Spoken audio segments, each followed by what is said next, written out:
Fights on some JCPS buses causing headaches for drivers and students, and the bad bus behavior has many parents concerned. WDRB Investigates reporter Valerie Chin uncovers how the district is punishing the students involved.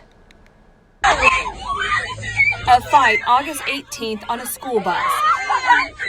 Parents tell WDRB Investigates that fight with Stewart Middle School students started after name calling. Why do you think we're seeing so many fights lately on these buses? A lot of it's outside activities.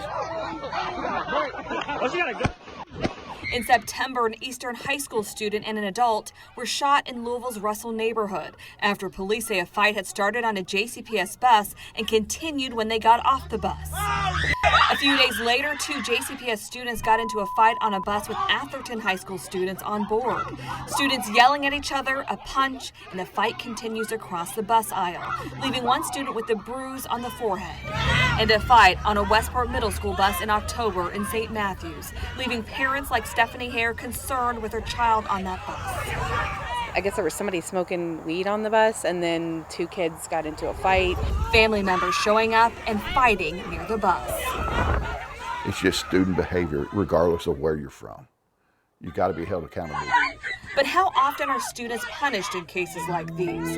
WDRB Investigates started looking into that. We went through records over the past 2 school years. In the 2021-22 school year, JCPS gave out more than 12,000 bus referrals. The last school year, nearly 15,000. Data shows the discipline the district uses the most is a student conference, then a full bus suspension. Once the district decides enough's enough and they enforce these codes of conduct and make them to be held accountable, then it'll change. Teamsters Local 783 President John Stovall, who represents JCPS bus drivers, says many drivers are getting fed up.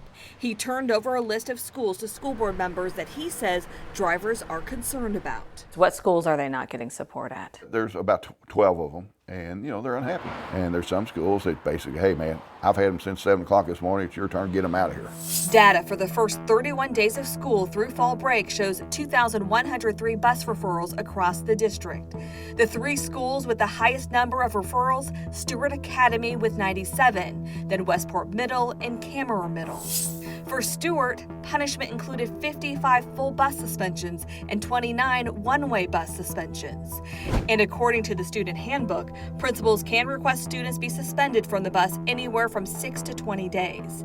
In extreme circumstances, bus suspensions can go beyond 20 days. If the district would choose to enforce the student discipline code, and there's supposedly a new one out, I don't know all the details yet, where they can suspend them.